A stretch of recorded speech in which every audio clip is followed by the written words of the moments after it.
Will start chapter second, law spring, part second. Part second के अंदर हम लोग पढ़ेंगे मुकेश के बारे में। और पहले मैंने आपको बता दिया था, पार्ट फर्स्ट के अंदर आपको बता दिया था कि ऑथर के बारे में, कि ऑथर जो है अनीश जंग के बारे में, कि उन्होंने कहाँ से स्टडी लिया था और कहाँ पे वो उन्होंने राइटिंग का अपना करियर जो है वो कहाँ से स्टार्ट किया था।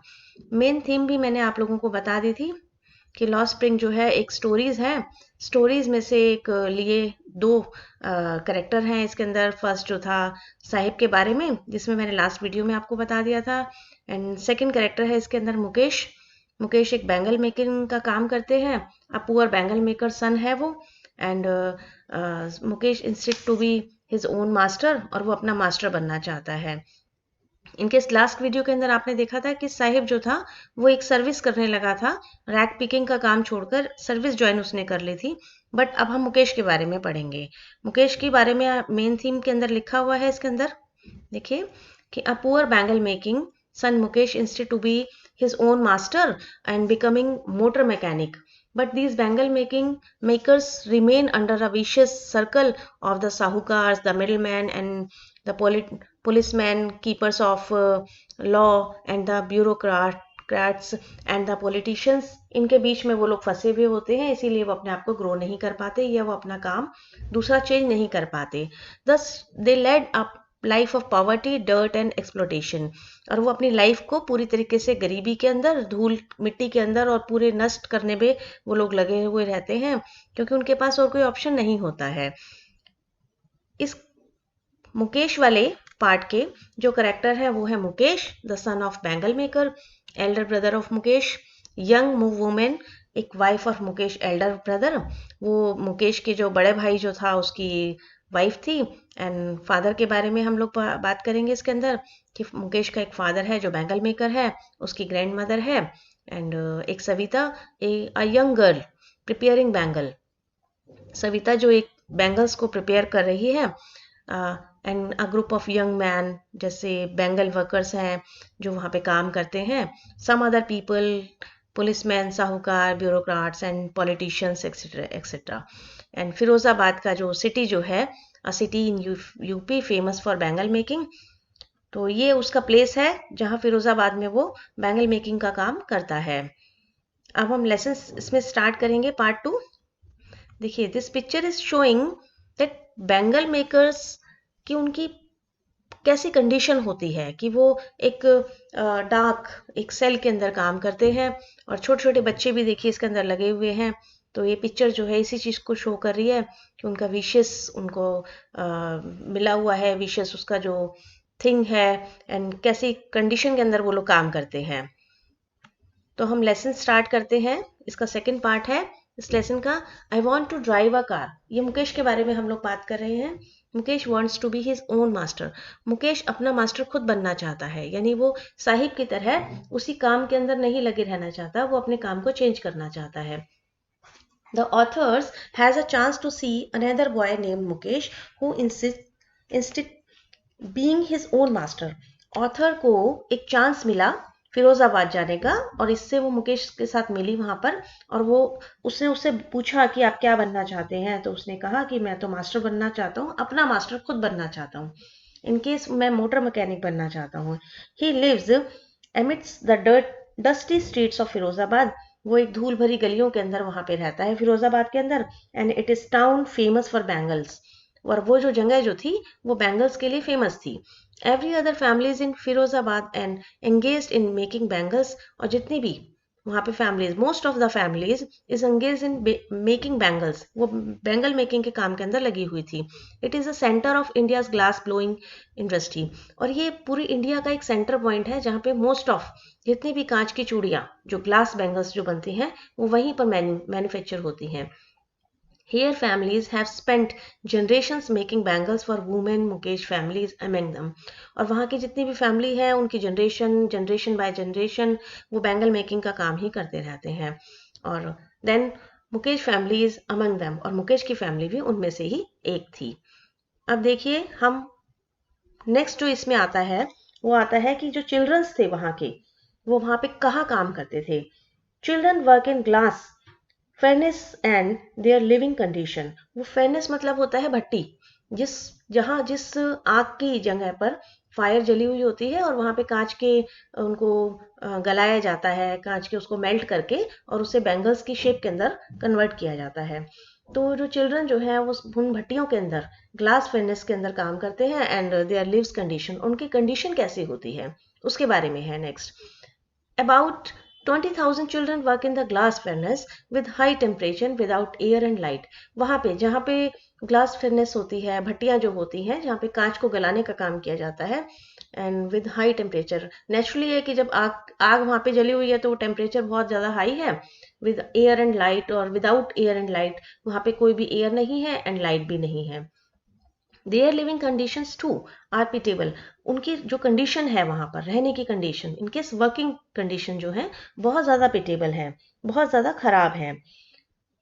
The family of Mukesh. अब मुकेश की फैमिली में कौन कौन है एंड उसकी जो फैमिली बैकग्राउंड है, उसका हाउस कैसा है, उसके बारे में पढ़ेंगे। Mukesh house is like a half built shack. उसका जो घर जो है वो आधा बना हुआ है। It's one part is thatched with dead grass. सूखी घास से उसका जो आधा पार्ट जो है, एक बहुत बड़ा पार्ट जो है सूखी घास से बना हुआ है। ये है उसकी कि किस तरह से उसका घर जो है वो पक्का घर नहीं है और वो एक कच्चा घर है। कच्चा घर इट मीन्स कि वो स्ट्रॉ एंड वुड से बना हुआ है, जो घास फूस से जो बना हुआ होता है। On the firewood stove. अब वो क्या देखती है, जो ऑथर जो है वहां पे आई हुई है वो तो क्या देख रही है कि फायरवुड स्टोव के पास जो एक बैठा हुआ है, कौन जो बैठी हुई थी, जो उसकी ग्रैंडमदर बैठी हुई थी वहां पर। She sees a large whistle of sizzling Spanish leaves. वो पालक की सब्जी की जो इनकेस मतलब उसकी ग्रैंडमदर जो है कुक्स फूड, वो खाना बना रही है और वो देखती है कि स्पेनिश की आवाज़ जो है वो लीव्स की आवाज़ आ रही है जो वहाँ पे वो फायरवुड स्टोव के अंदर बना रही है।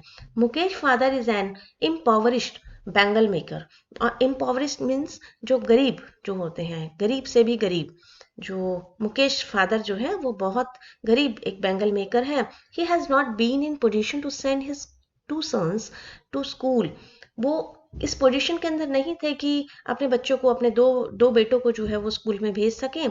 इनकेस क्यों, because of in his economic condition and accept teaching them, और ना तो उन्हें पढ़ाने की उनके अंदर थी, और them art of bangle making, और सिर्फ उनके पास किस किस चीज़ का ऑप्शन था, सिर्फ बैंगल मेकिंग था। इसीलिए उन्होंने अपने बच्चों को स्कूल भी नहीं भेजा। दिस अब उन लोगों की थॉट्स कैसी हैं देखिए, कि जो लोग वहाँ पे मुकेश की ग्रैंड मदर बैठी है एंड उनके फादर बैठे हैं एंड इन केस वो वहाँ पे जो एक जो लड़की के बारे में मैंने आपको करेक्टर में बताया, सविता है एंड उसके जो ब्रदर है मुकेश का, उनके क्या सोचते हैं वो अपने काम के बारे में। स्ट्रॉन्ग बिलीफ इन वंस कर्म, कि ये हमारा कर्म है। कर्म इज हमें सिर्फ एक ही काम आता है, बैंगल मेकिंग का।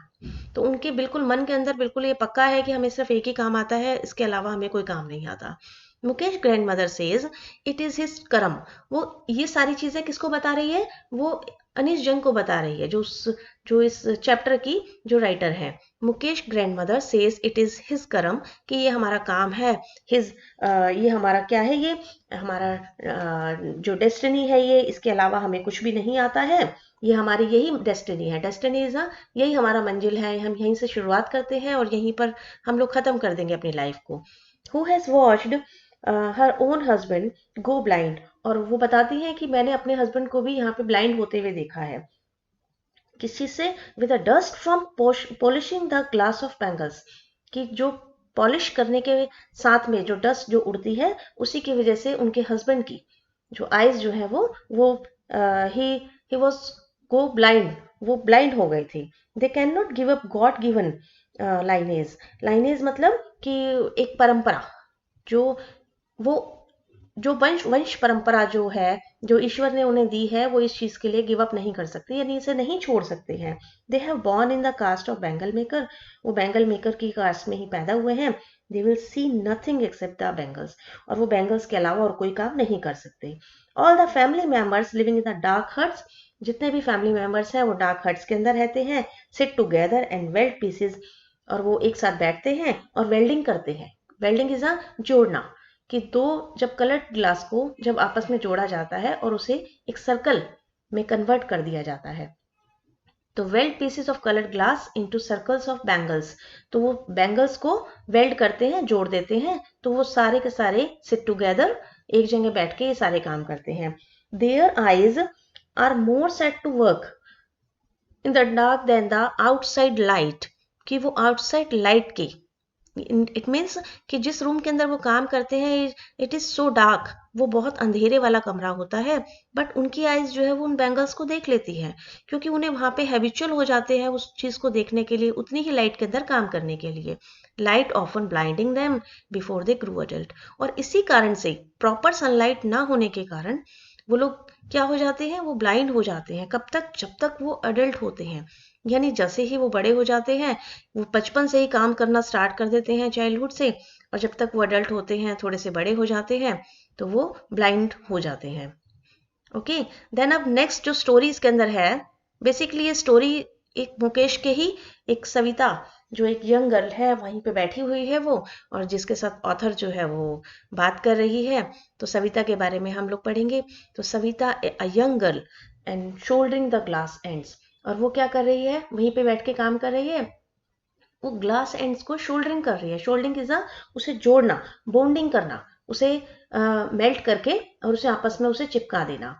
तो Savita alongside an elderly woman, और वो एल्डरी वुमन के साथ में ही बैठी हुई है, and shoulder the glass pieces, her hand moving mechanically, और उसके जो हाथ जो है वो बहुत तेजी से चल रहे हैं, because of she is very expert इस काम के अंदर, वो जो एक्सेप्ट जो प्रिपेयर हो चुकी है वो। The authors wonder if Savita knows the and sacredness of the bangles she work upon, और सविता जो ऑथर्स बहुत आश्चर्यचकित रह जाती है कि सविता बहुत अच्छी तरीके से जानती है कि ये बैंगल्स जो है, बैंगल्स का काम जो होता है किस टाइप का होता है, और ये किस तरीके से हमारे हमारे लिए ये काम किस चीज़ के लिए होता है कि एक एक अच्छा, इट मीन्स जो उनके सौभाग्य की तरह समथिंग, कि ये हैबिचुअल हो जाते हैं और इस चीज़ को मानते हैं कि जो चूड़ियाँ जो होती हैं, बैंगल्स जो होती हैं, वो पहनने के लिए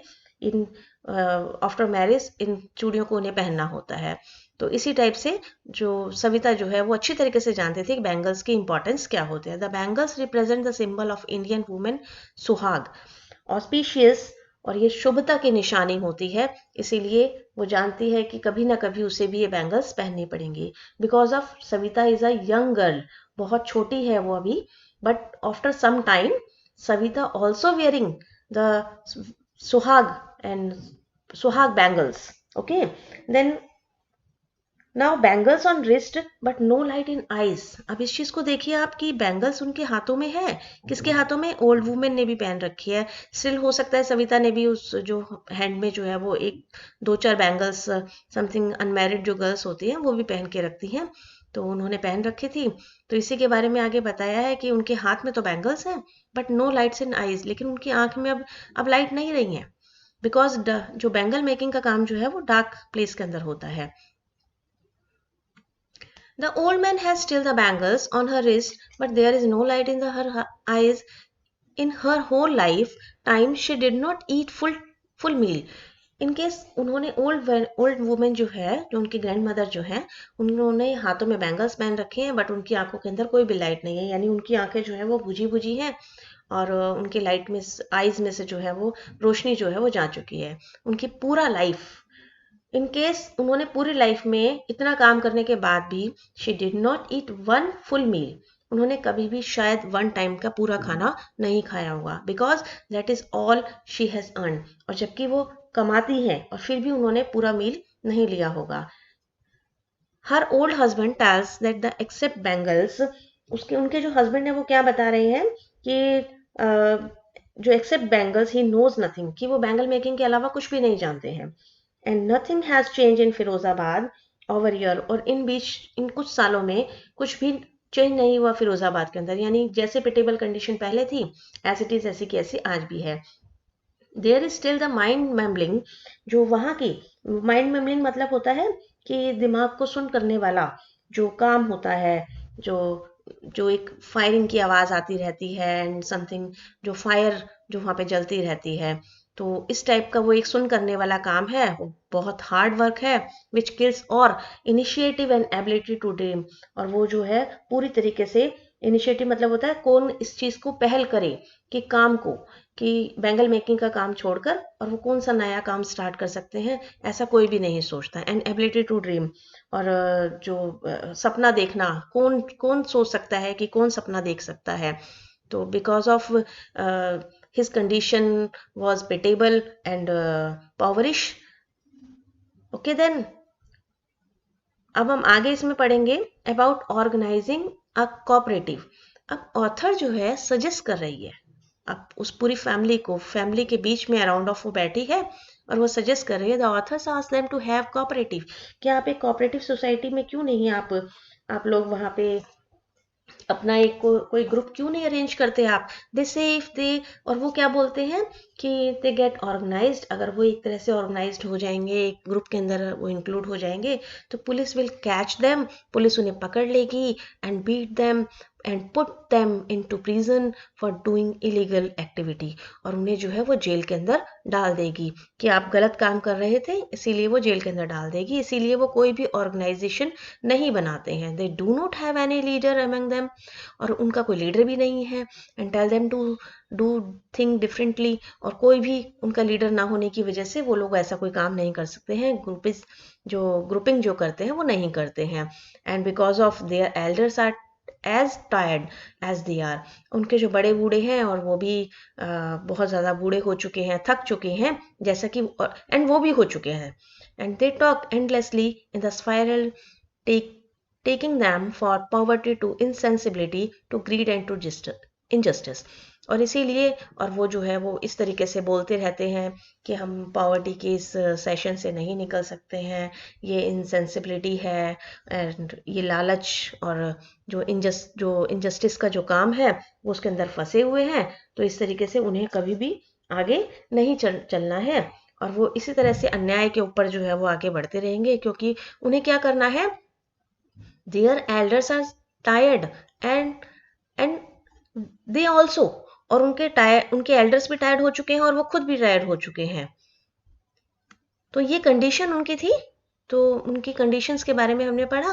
अब हम क्या पढ़ रहे हैं, टू डिस्टिंक्ट वर्ड, कुछ दो अलग अलग वर्ड। कैसे वर्ड जो है दो अलग अलग, कि किस तरीके से the author sees clearly and two words one of the word family caught in the web of poverty caring and the work of bangle making, कि किस तरीके से वो देखती है कि दो अलग अलग जो वर्ड बने हुए हैं, और एक तो परिवार है, एक फैमिली है जो पॉवर्टी के घेरे में घिरा हुआ है और वो काम कर रहा है, और दूसरा कौन कौन सा है इसके अंदर, दो चीजें, फिरोजाबाद के अंदर दो तरह के लोग रहते हैं, वन ऑफ पिटेबल लाइफ, कि जो गरीब हैं और वो पिटेबल लाइफ जो है वो जीते रहते हैं, एंड सेकंड कौन से हैं, चीट्स, जो चीटर्स जो हैं, circle of sahukar, middleman, policeman, keepers of law and bureaucrats and politicians, ये जो है ये दूसरे ग्रुप के अंदर इंक्लूड होते हैं। All this together have enforce the child with baggage which he can not put down, कि ऑल दिस, ये सारे एक साथ मिलकर और चाइल्ड्स के ऊपर जो है वो बैगेज करे रखते हैं, उन्हें गरीबी की तरफ धकेलते रहते हैं, और जिसकी वजह से वो कभी भी ऊपर नहीं उठ पाते। By the time he became avoid of it, he also accept it is naturally as his father, और वो इस तरह को काफ़ी टाइम जब हो जाता है तो वो नेचुरली वो लोग भी इस चीज़ को आगे ले लेते हैं कि हम भी उसी जगह पैदा हुए हैं, तो हमें फादर की तरह ही हमें भी काम करना है। बट ऑल्सो ऑथर को एक जगह पे जो एक रे ऑफ होप मिली, यानी उसे एक आशा की किरण सामने नजर आई। कहाँ पे आई, Mukesh, the eyes of Mukesh की आईज में, to become a motor mechanic, क्योंकि वो मोटर मैकेनिक बनना चाहता था इस बैंगल मेकिंग के काम को छोड़कर। The garage is far away. अब ऑथर क्या कर रही है कि मुकेश से बात कर रही है कि क्या आप ये क्या कौन सा काम आप करना चाहते हैं। तो वो क्या बोल रहा है कि the garage is far away from his house, जो गैराज जो है जहाँ पे वो मोटर मैकेनिक का काम जो है वो सीखना चाहता है वो दूर है घर से, बट ही शैल वॉक, लेकिन वो जा सकता है। कैसे जाएगा, वो पैदल चल के जाएगा वो। The narrator ask him if he dreams of flying of plane, और नरेटर क्या कह रही है कि क्या तुम्हारी प्लेन चलाने की या प्लेन उड़ाने की आपका सपना है, या ऐसा सपना देख रहे हो कि तुम हवाई जहाज चलाओगे, but Mukesh is is on the earth, वो अर्थ के ऊपर था। यानी बेसिकली उसने एक ड्रीम तो देखा था, बट वो इतना नहीं था कि वो ऊपर उड़ेगा या समथिंग बहुत ज्यादा रिच बन जाएगा वो। ही silently says no, thus he satisfied with the dream of cars. वो कहता है कि मैं सिर्फ यहीं पे सेटिस्फाई हूँ, कार्स को ठीक करूंगा एंड समथिंग अपनी लाइफ को जो है वो थोड़ा सा इंप्रूवमेंट में लेकर आऊंगा। That move down the street of Firozabad. वो कहता है कि सिर्फ मैं कार तक ही अपना ड्रीम है मेरा और मैं सेटिस्फाइड हूँ। And few airplanes flu over his town. और कुछ ही एयरप्लेन जो होते हैं वो इस टाउन के ऊपर से निकलते हैं, इसीलिए वो सिर्फ एक मोटर मैकेनिक बनना चाहता है। एंड ऑल्सो ये लेसन आपका कंप्लीट है यहाँ पर कि किस तरीके से अब आपने देखा कि एक साहिब है जो एक सर्विसमैन बन के रह गया, एक टी स्टॉल के ऊपर काम कर रहा है। He is not on own master, वो अपना मास्टर नहीं है। But Mukesh Mukesh is own master. Mukesh अपना खुद का मास्टर बनने की उसकी होप है, वो एक मोटर मैकेनिक बनना चाहता है। He wanted to a motor mechanic and he is own master. Okay then, ये लेसन के 2 पार्ट्स थे और ये यहाँ पे कंप्लीट है। अब इसके बारे में हम क्वेश्चंस हैं हमारे पास, इसमें 4 क्वेश्चंस हैं। फर्स्ट क्वेश्चन इसमें से निकलता है, how is Mukesh attitude to his situation different from that his family. कि मुकेश का एटीट्यूड उसकी फैमिली से अलग कैसा था। तो इसका क्या निकलेगा, देखिए कुछ पॉइंट्स मैं आपको यहाँ पे रेफर कर देती हूँ कि किस किस बारे में हम लोग बताएंगे कि उसकी फैमिली के लोग क्या सोचते थे कि ये उनका ट्रेडिशन है और वो उस ट्रेडिशन से बाहर नहीं निकल सकते हैं। बट मुकेश का एटीट्यूड क्या था, he wants to a motor mechanic and and go down. और वो कहाँ जाना चाहता था, and back to the bangle making process. वो बैंगल मेकिंग के प्रोफेशन से वो दूर जाना चाहता था। सेकंड क्वेश्चन है, what forces come conspire to keep in poverty the workers in the Bengal industry of Firozabad. इसमें आपको क्या करना है कि कौन लोग जो है वो उनको बैंगल मेकिंग के प्रोसेस के अंदर, और कौन से ऐसे फोर्स हैं जो उन्हें बैंगल मेकिंग की जो पॉवर्टी है उसके अंदर उसे धकेल रहे हैं। तो इसके बारे में आप देखिए क्या लिखना है इसके अंदर। तो इसके अंदर हम लोग कौन कौन से लोगों ने उन्हें फोर्स किया था कि वो बैंगल मेकिंग की इंडस्ट्री के अंदर ही वो लोग स्टे करेंगे। तो first of all his family, उसकी फैमिली जो क्या सोचती थी। And the writer point out the bangle makers of Firozabad live in the state of grinding poverty. These people are burden to the stigma of caste in which they are born. कि उनकी family जो है वो ये बताती थी कि आप इसी कास्ट के अंदर आप पैदा हुए हैं और आपको यही वाला काम करना पड़ेगा। एंड सेकंड जो है, अब हम आगे आते हैं, further there are other forces. और कौन कौन से फोर्सेस थे, and something the sahukars and middleman, policeman, keepers of law and bureaucrats and politician, all eat in parts of flesh of bangle makers. और वो लोग क्या करते थे, उनके एक तरह से उनका उनके ऊपर फोर्स डालते थे और उनका जो पूरा जो काम था उसका फ्लैश जो था, फ्लैश इज अ उनकी मांस जो है वो इनकेस उनको चूस चूस के जो है वो खा जाते थे। They can not run a cooperative, और वो कोऑपरेटिव की साइड भी नहीं जा पाते थे इसी उन्हीं के डर से। Together they push them to the sorrowful state. इसी तरीके से वो एक उन्हें पुश करते रहते थे एक दुखी एंड सॉरोफुल एक कंडीशन के अंदर, वो लोग उसे पुशअप करते रहते थे। ओके देन, तो ये 2 तरह के फोर्सेस हैं, फर्स्ट ऑन हिज फैमिली, उसकी फैमिली, एंड सेकंड जो है वो जो ग्रुपिज्म जो चल रही थी वहां पर फिरोजाबाद के अंदर, sahukars and something. Okay, third question है, the elderly woman has still bangles in her wrist but no light in her eyes. जो एल्डरी वुमन के अंदर हाथ में जो है वो बैंगल्स थी बट लाइट नहीं थी। तो वो क्यों नहीं थी लाइट, क्योंकि because of his pitiable condition and जो वहाँ लाइट्स नहीं होती थी, there was no lights and no air. तो वहाँ पे कोई लाइट नहीं होती थी, इसीलिए एल्डरी वुमेन के जो है बैंगल्स, जो हाथ में बैंगल्स थी बट उनकी आईज के अंदर कोई भी लाइट नहीं थी। Then she she also also not a meal, and full time meal जो है वो उसे भी नहीं मिलता था। ओके, नेक्स्ट है आपका करेक्टर स्केच ऑफ मुकेश। तो मुकेश के बारे में आपको बताना है। Mukesh lived in a Firozabad and his occupation was the bangle making and something. उसके बारे में बताना है आपको कि वो क्या करता था वहाँ पे, वो उसकी फैमिली क्या करती थी। Then also he wanted to say, और वो क्या कहना चाहता था, द ऑथर के साथ वो क्या कहना चाहता था, and he wanted to a motor mechanic and his own master, वो अपना मास्टर बनना चाहता था। इसी तरीके से आपको बताना है कि वो होपफुल था। तो इस तरीके से पूरा करेक्टर स्केच मुकेश का आपको तैयार करना है। ओके, तो ये सेकंड आपका पार्ट भी खत्म हुआ। Thank you.